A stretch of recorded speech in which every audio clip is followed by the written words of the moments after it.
नमो तस्सा भगवतो अरहतो सम्मा सम्बुद्दस्सा नमो तस्सा भगवतो अरहतो सम्मा सम्बुद्दस्सा नमो तस्सा भगवतो अरहतो सम्मा सम्बुद्दस्सा আমি প্রথমে তথাগত সম্মুখ সম্বুদ্ধকে নতশিরে বন্দনা জানাচ্ছি। আমার শ্রদ্ধেয় গুরুগান থেকে বন্দনা জানাচ্ছি। এখানে উপস্থিত শ্রদ্ধেয় রাতারানাথ দেওয়ান থেকে বন্দনা জানাচ্ছি। উগান্ডা থেকে রামবারাক্ষিত বন্দনা জানাচ্ছি। জ্ঞানালাম ভারতনাথ বন্দনা জানাচ্ছি। নিত্যানন্দ ধর্মানন্দ আশীর্বাদ এবং পূর্ণদান করছি। উপাসক উপাসকেদের পূর্ণদান এবং আশীর্বাদ করছি। আমি এখন সংক্ষিপ্তভাবে একটি জাতকের নাম হচ্ছে চূল্যপান্ত স্থবিরের উপেক্ষা।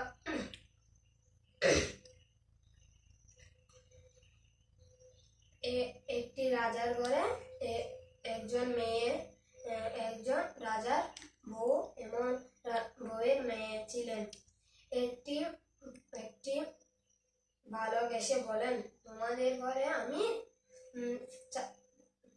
প্রতিদিন চাকরি করতে পারবো?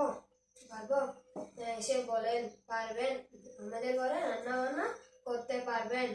সে বালকটি ছিলেন অনেক সুন্দর। এই বালক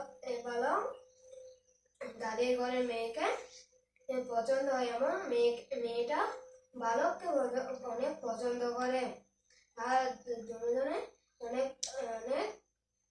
তারা দুজনে সম্পর্ক হয়।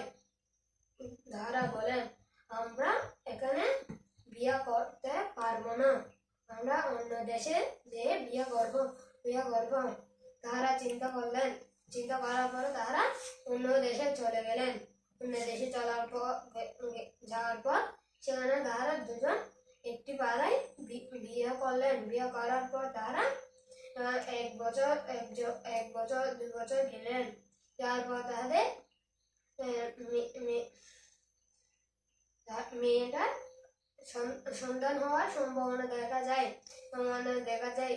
মেয়েটা চিন্তা করলেন, আমি আমার ঘরে চলে যাব। তিনি চলে যাওয়ার সময় তাদের পাড়ায় অনেক লোকেদের বলেছিলেন। যাওয়ার পথে তাদের মেয়েটির সন্তান হয়। সন্তান হওয়ার পরে ছেলেটি বলেন, আমাদের সেখানে যাওয়ার ইচ্ছা ছিল, আমাদের সন্তান হবে, সেখানে যেয়ে আমরা ভালো করে চলাফেরা করব। তাহারা বলেন, আমাদের যে আশা ছিল সে আশা পূরণ হয়ে গেছে, আমরা আমাদের বাসায় চলে যাই। তাহারা চলে গেল। চলে যাওয়ার পর ছেলেটা একটু বড় হলো। সে ছেলে রাস্তা হয়েছে, সেই জন্য তাহার নাম দিয়েছেন মহাবন্তক।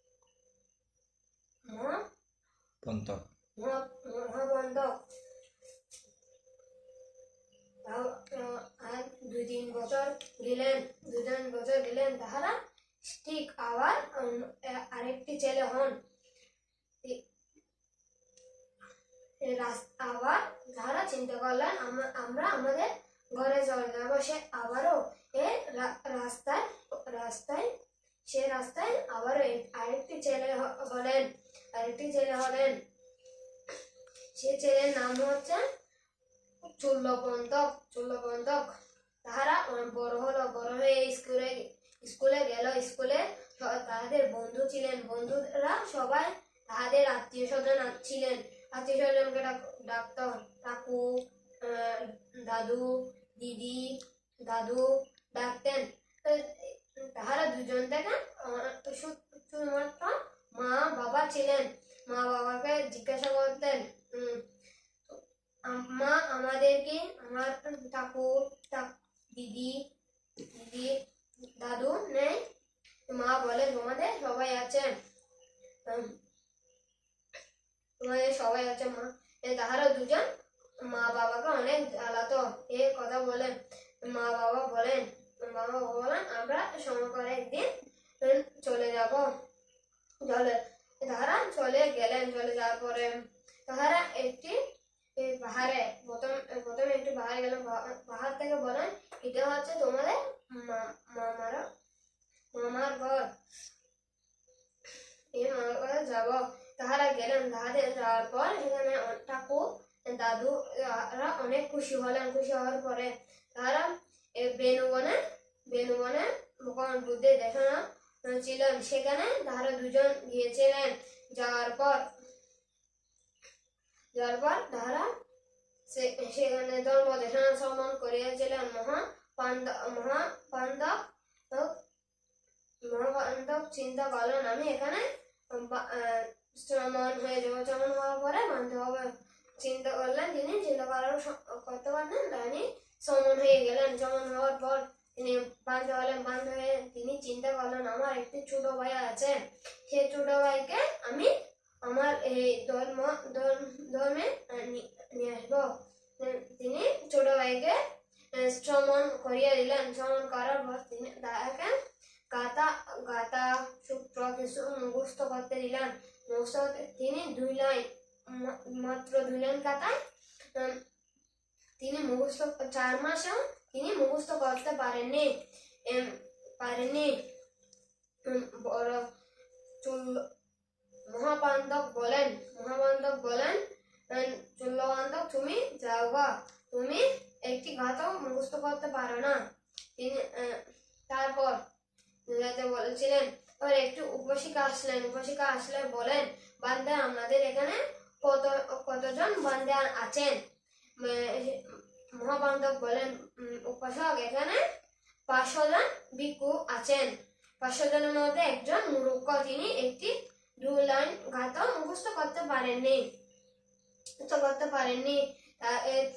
চুল্লকান্তক সেগুলো শুনছিলেন। শোনার পর তিনি অনেক মন খারাপ হয়েছিলেন। মন খারাপ হওয়ার পর তিনি মনে মনে চিন্তা করলেন, আমি এই ভিক্ষু থেকে শ্রমণ থেকে লাভ নেই, আমি নেমে যাই। নেমে যাওয়ার পরে তাকে বুদ্ধের সঙ্গে সাক্ষাৎ হওয়ার পর বুদ্ধ কাছে গেলেন। বুদ্ধ বলেন, তুমি কোথায় যাচ্ছ? আমি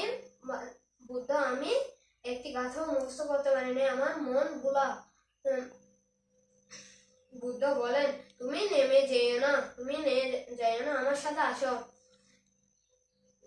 যাওয়ার পর তিনি বুদ্ধে অনেক শিক্ষা দিয়েছিলেন, জ্ঞান শিক্ষা, ধর্ম শিক্ষা, অনেক শিক্ষা দিয়েছিলেন। শিক্ষার পর তিনি অনেক বড় একজন বান্ধ হলেন। তারপর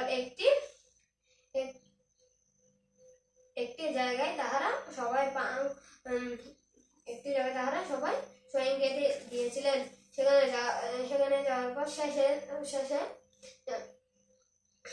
একটি সংবাদদান দিয়েছিলেন। সংবাদদানের শেষে সেখানে বুদ্ধ বলেন, চুল্লকান্তক, তুমি বলে এই সংবাদদান এখানে শেষ করো। মহাপাণ্ডব বলেন, বুদ্ধ সেই একটি ছোট গাথা পর্যন্ত তিনি 4 মাস মুখস্থ করেন, তিনি কিভাবে বলবেন? এগুলো তিনি পারেন না, তিনি অনেক মূর্খ। মহাপাণ্ডব, তুমি চুপ করে থাকো। চুল্লকান্তক বলবেন। তিনি অনেক সুন্দর করে মধুর সুরে দেশানো করলেন। তিনি বললেন, অনেক সুন্দর করে বললেন, সবাই অবাক হয়ে যান। তিনি একটি কথা পর্যন্ত মুখস্থ করতে পারেননি, তিনি এখন অনেক মধুর সুরে ধর্ম দেশনা করেন। এ বলে আমি আমার ধর্ম দেশনা শেষ করছি। এ বলে বুদ্ধ একটি গাথা কহিয়েছিলেন, আট্টানে নাপ্পামাদেনাম संयमेना दामेना सा आप्पिम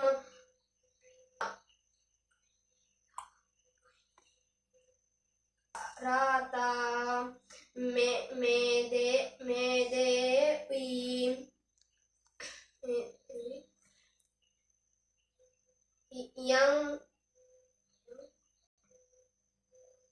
yang ugu nabi kirati এই বলে আমার এখানে ধর্মদেশনা সংক্ষিপ্ত ধর্মদেশনা এখানে শেষ করছি। আবারও বুদ্ধকে বন্দনা জানাচ্ছি, আবারও গুরুবান থেকে বন্দনা জানাচ্ছি, সত্যি রতনানন্দবান থেকে বন্দনা জানাচ্ছি, আবারও বড় সমানকে বন্দনা জানাচ্ছি, ছোট সমানকে আশীর্বাদ আমি পূর্ণদান করছি। এই বলে আমার ধর্মদেশনা